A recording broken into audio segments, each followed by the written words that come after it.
It's just a little wing shaped spot, and we just called it Little Wing. You go up past the first boat lane, you go on the east shore, and there's a pond over here that's called Dobra Pool. What happens with Dobra Pool is it has a dam across the front of it, and it's in timber, and some pretty big fish come off the dam of it itself. I have heard of some people fishing this at night. I haven't done that. That's just too much for me to do, to get that far back in there. But I'm not seeing enough about Dobra Pool, other than if you go into Little Caney and you're fishing for a big fish. Between Little Wing here, you may want to run up here and concentrate on the dam itself of Dobra Pool. Well, I fished that years ago. Good. And tell me about it. Well, that dam, there's times when it's only about 1.5 feet underwater in the spring. I've been up there where it's been 1.5 feet underwater, 2 feet underwater maybe, and I've had to jump it. Oh, I've had to run up in there and shut my motor off and get a good run at it, and to hit my tilt, get the motor up, and just run through it. Scrape it. Yeah, and get in there. And I've caught spawning fish, and there's some stick-ups in there, back in there around that. And I've caught some 5s and 6s out of there in the spawning season.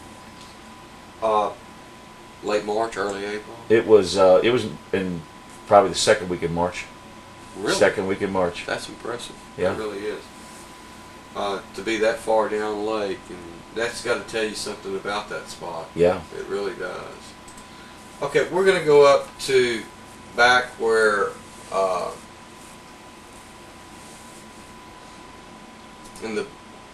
toward the back of Little Caney. There's several key structures here. Probably should kind of focus on some. I was trying to think of the marina. There is a boat launching Quail facility Hollow. right there. Quail Hollow. Quail Hollow. And right straight across from it, there's a huge lily pad field. Oh, okay. Right straight across on that bank on the shallow side there. Okay, well, Quail Hollow, right here. Mm-hmm. And this is the private ramp, Hideaway Harbor. Yep. Okay, Hideaway Harbor is one of those things I want to focus on. But before we get up there, there's an island here over here. Uh-huh. And what most people don't know is that it has a concrete slab foundation on this. If you look at this right here, the whiter color, see how big this flat is out here? It's just different. That's where all those lily pads are, starting right there where it says fence. Okay, well the shoreline of 13 feet, right, and then it breaks out and then comes back down. This is something different. This is the inconsistency of this shoreline that produces fish.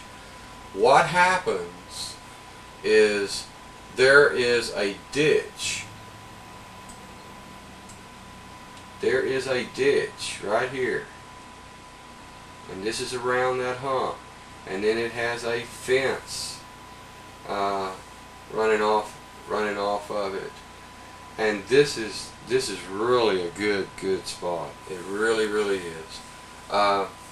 Just you can click right here, and we're able to bring you a picture of what this looked like before it ever had any water. This is that pond on the back. Right. There is that house foundation.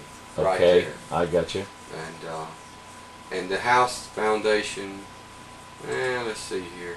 It's going to be probably right in there, so it's close to being out of the water most of the time. Yeah. But we don't want to forget how important this hump, the vegetation, the ditches, and all is. It's a real good spot. Then we go over here to Hideaway Harbor, and it has a road that crosses it.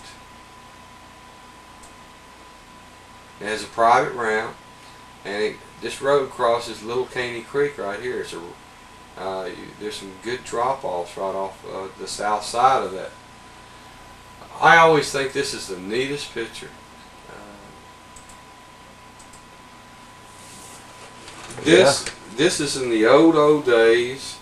This is Little Caney Creek. Hideaway Harbor will be right up here. This is before everybody ever thought about it. This is the actual road that crosses Little Caney. One key thing to notice there is they've got these planks boarded up to where it's an abrupt fall off into the creek. Just a great place to throw a Carolina rig. I imagine they just fall down in there. Yeah. That'd be a great place to throw a fluke. Yeah. And just let it just settle down in there. Yeah. Coming off that ledge. And you can just see that. Oh yeah. That is just some classic structure right there. So I wanted everybody to be able to see that, because that is one of the spots you want to kind of throw at a little bit here. Another area that I really wanted to talk about is this pond right here. It's a pond that I call Tarzan's Tank. This is what it looked like before it ever had any water. This is the shoreline, and this right here would be the dam on Tarzan's Tank. A better picture of this would be, this is me standing there below the dam of the Tarzan's Tank.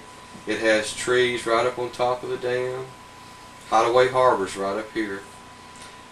One thing to notice is the way the ditch is formed. Right. You have some ditch with some undergrowth right in here that I'm standing in.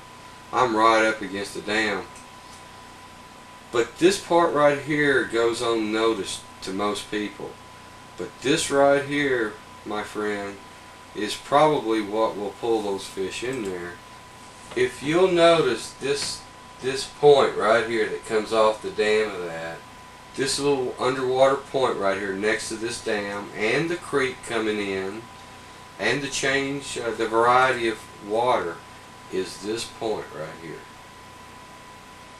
That is pretty awesome. It allows these fish to come in here, spread, and feed off of this point. I really think that this right here has a lot of potential. Can you see those trees at all anymore on that dam? I don't know. I haven't been up there in a while. They might have went down by now. We'll try to get a picture here. And now, what is that up there in the upper left, right above the word P, where pond is? What is that? That's a marina. Okay. Up in there. Okay. So this is just past what everybody knows is the mouth of Little Caney, and that island that's over here on the left side. This island is fished by the guides a lot. Carolina rig, jigs, things like that. They get up around this island and they fish off the end of this point. It's an abrupt change of depth, and it is a real popular spot. I personally like the mouth or the dam on Tarzan's Tank. One of the areas that